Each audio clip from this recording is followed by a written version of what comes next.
Hello everyone, welcome back to Motivation with me. Before I start off, I wish to apologize for not uploading a new video yesterday due to severe weather conditions. So I will begin today. Now, day before yesterday, we had a reflective story and we saw how motivation is encouraged and given and developed in any family or in any relationship, no matter what the situation is. And that you should always remember who is that person who gave you that motivation, and to never doubt yourself. Having self-doubt is like telling yourself that you're not worth a thing. You have no proof yet that you're not worth anything. Just because others tell you or you feel it, that's not proof. You have to believe in yourself. So now today's topic will be motivation and the elderly. Now, many of us have grandparents, right? I personally don't. I lost my grandparents when I was very young. And I really miss them. For those of you who also have lost your grandparents, I'm sure you do too, right? I mean, don't you miss when they would always be behind your back? I mean, they would even pat you, give you a candy once in a way, wouldn't they? Well, my grandmother and I were very close. And whenever my mom got a little angry with me, my grandmother was the one who always motivated me. Always saying, don't worry about it, you know who you are. And she always reminded me of how much she loved me.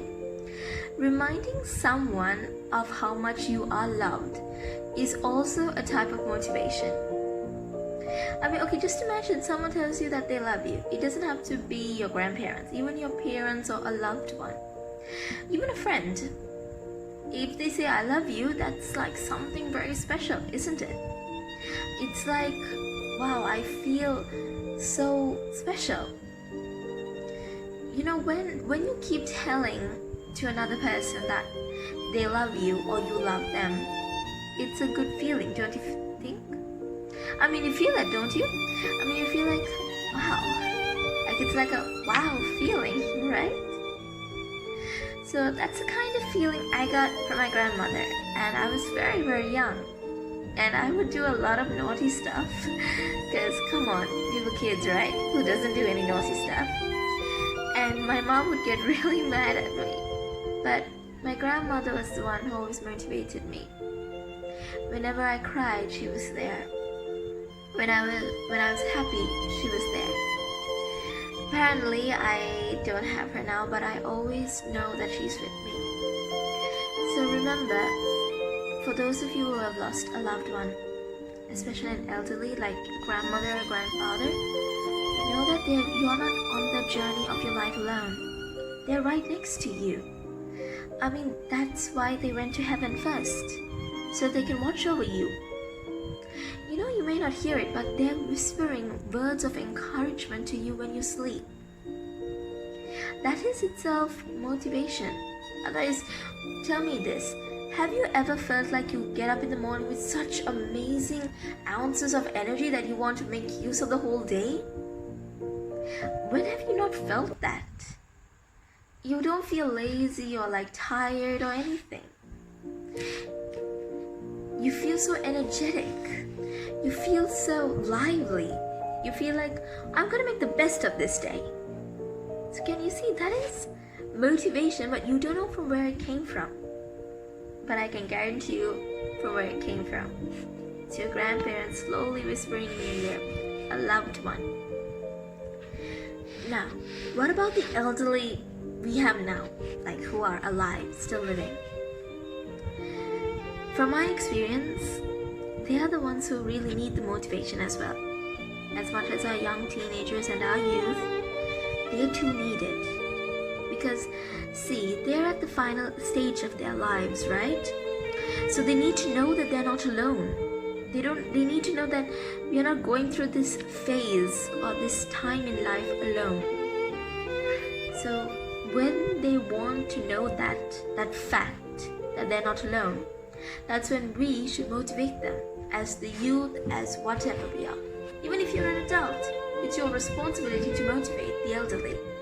After all, it is because of them that you are here, right? I'm not just talking about elderly people you don't know. I mean, even up to your mother. Some of you will have amazing jobs. You're working in a bank, you're working as a doctor, and whatnot. And who brought you to that? Who kept on motivating you to come to the place where you were? But you just throw that person away to a home or to an elderly's home or to somewhere else. That's not being grateful, isn't it? I will tell you something, an experience I had. A part of my life, I was sent to a convent. Alright, for those of you who do not know what a convent is, now in my religion, I'm a Roman Catholic. So, a convent is a sacred place in the church where only women who wish to become nuns or sisters go. They go, they have a training program, and so on. So, I was always transferred from one convent to another. It was never constant. And I came to one convent where I spent 1.5 months. And that was in Moratuwa. I will not tell the name because it's like not nice, not etiquette. Now in that convent, it was also a home for the elderly. So all these sisters were looking after all the elderly people, those who are from families. That is, the sons and daughters have put them there so that we could look after them.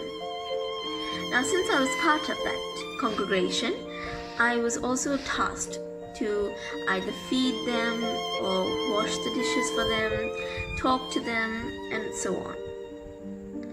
I came across this one particular man, and I will never forget him. I swear on my life I would never forget him. His name was Carlo, and I called him Uncle Carlo. And from the records which I got from the Sister Superior, he was a very aggressive man. He was very old, but very aggressive. It was like as if he was not satisfied with his life. And I saw all the time how much he was scolding, other inmates and the sisters, so I was a little worried. But apparently, whenever I approached him, he never raised his voice at me. So it was quite shocking, I would say. I was wondering why it be different to me. So one day I thought, why not? Let me just see what's really happening. And one day we both ended up having a small talk. We sat down and I found out why he was angry. What triggered his aggression? It was basically sadness. He was really heartbroken that his son and his daughter had left him in this home. And he was upset that they didn't come to see him every month.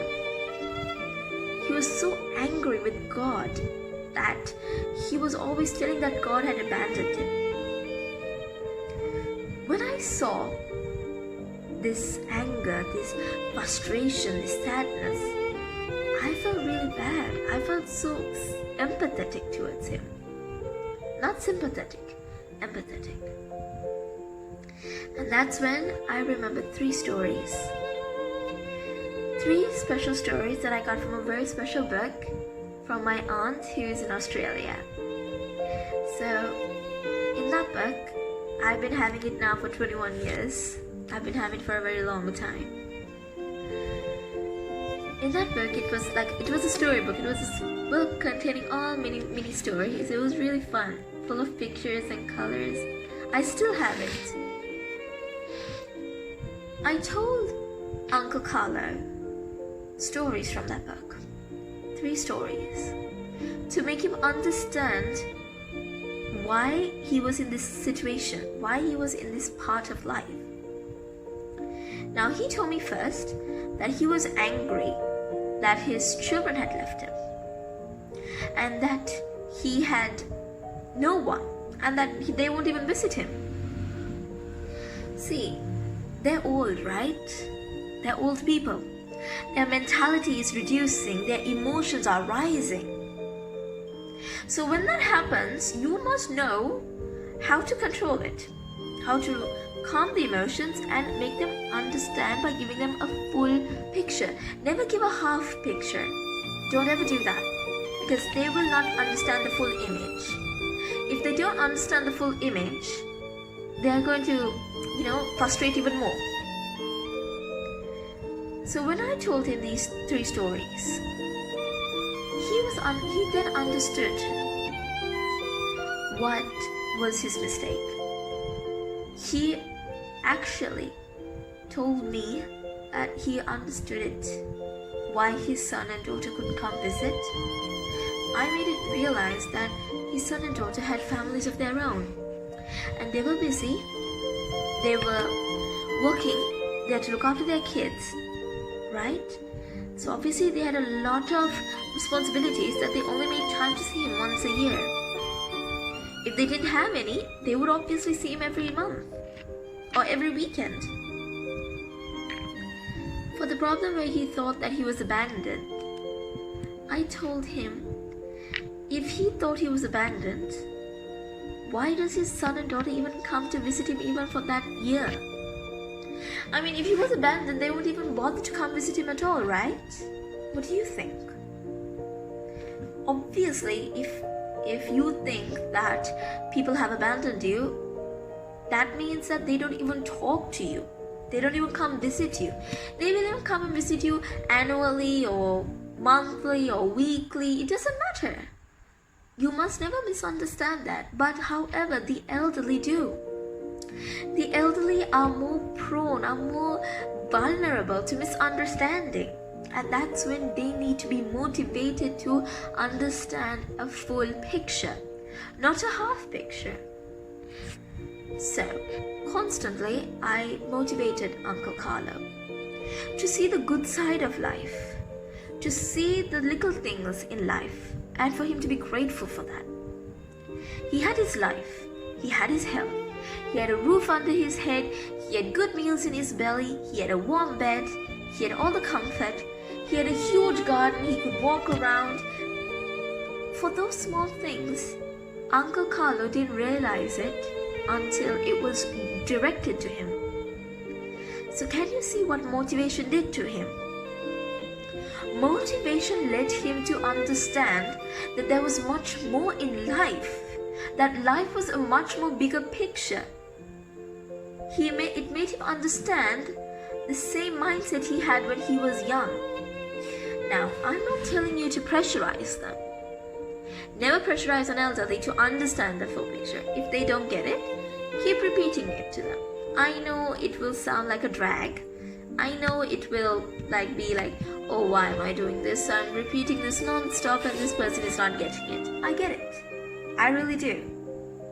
But the more you repeat, the more you can see them happy. The more you can see them smiling. The more you can see them understanding the real essence of life, and for them not to have any regret when they leave the world. Think about it. Motivating an elderly is actually a blessing. Sadly, after I left the convent 2 years later, I got a message that he passed away. But during those 2 years I wasn't there, I got to know that he had changed his whole attitude. He was much more kinder, he was much more energetic, he always smiled. So when I knew those changes, I knew that he had no regret. He was happy. He accepted life as is. See, that's the kind of environment, that's the kind of motivation you have to direct and expose to the elderly. I mean, they are really old because they spent all their energy, all their time, all their life, all their youth just to bring us up. They spent every bit of mentality just to bring us up. Do you remember when I told you that our parents have been there? They motivate us day by day, that no one is there to motivate them, right? No one is there to motivate them during the times of financial trouble, or they have problems within themselves, or whatnot. Don't you think you could always repay your parents for what they did to you when they are growing old? Be with them, motivate them, make them see life a different way? I will tell you this small story. I know this is very unusual for me to do. I normally don't tell stories during series like this. Let me tell you one story. I think some of you will know. There was once a boy and his father. Now his father is very old. So this boy took a vacation just to come spend some time with him. Now he was a big businessman. They were in the garden, both of them, and the boy was reading a book. His father heard a bird tweeting, and the father asked, "What's making that noise?" The son said, "It's just a crow." Again, the father asked, "What's making that noise?" The son said, "It's a crow." Again, the father asked, "What's making that noise?" And the son also said, controlling his temper, "It was a crow, father, nothing more." But when his dad asked him the fourth time what the noise was, his son got really angry. He raged out and screamed at his father, saying, "It's a crow! Why don't you get it? It's a crow! I've been telling you constantly now." The father then understood that he would not talk anymore. Instead, he stood up with his walking stick and he went inside. Now the son was feeling frustrated, okay, great, he is upset now. So that was the mindset. The father came back to the garden holding a diary, his diary, and he opened it to a page and asked his son to read it. The diary contained that when his son was 5 years old, he constantly asked what was the bird that was making the noise in the garden, and his father, without hesitation, said it was a crow. The father even counted how many times. And when the son saw that his father was so humble enough to teach him when he was just young, why wasn't the son able to do that for his father? So that's when the son realized and cried his heart out and asked for an apology and hugged his father. So can you see? I know it will be a pain. It will seem annoying. It will seem like oh my God, he's constantly asking, she's constantly repeating. I know. But there is a reason why they do it. They want to remember your words. They want to remember those words of motivation you give them so that they can live on. They want also you to remember that you weren't alone in your life. They are leaving a part of a legacy with you. Now see, I have my grandmother, right? But I also have a part of that uncle who passed away. I have part of his legacy because I was part of his life as he was of mine. And all because I motivated him. Can you see how that legacy goes? Can you see how much you bring down, how much you're carrying? It's like you're carrying a generation. You're carrying a legacy, something important. I would like to tell you, to all my viewers, motivation to the elderly, it will seem like a drag. I know I've been constantly saying this, but it's worthwhile. It's truly worthwhile. The elderly need you just as you needed them. You needed them in the past. Now they need you. Go to them. It doesn't matter if you know them or not. It doesn't matter if they're blood related or not. I was not blood related to Uncle Carlo, yet I helped him. I motivated him because I could not bear to see someone in so much pain. I could not bear to see someone suffering, and he was so old and he hadn't any friends there because of his anger.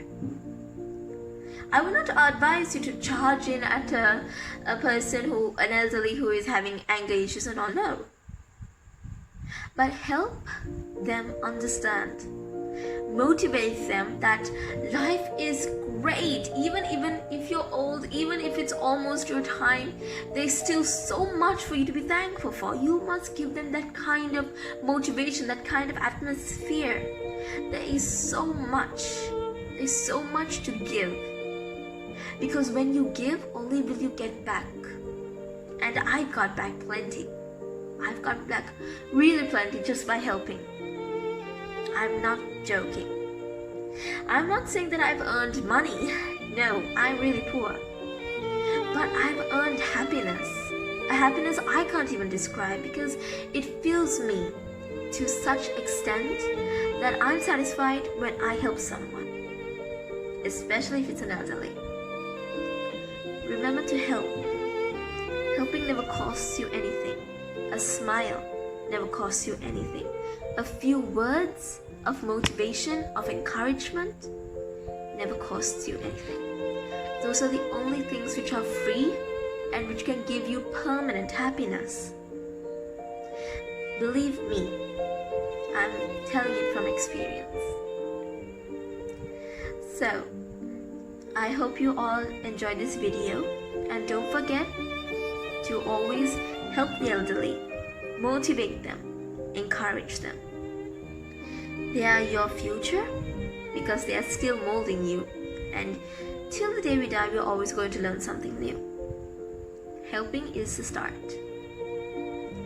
So, I hope you enjoyed, and tomorrow we'll be doing motivation and the sick. And I'll catch you all guys tomorrow, so take care. See you soon.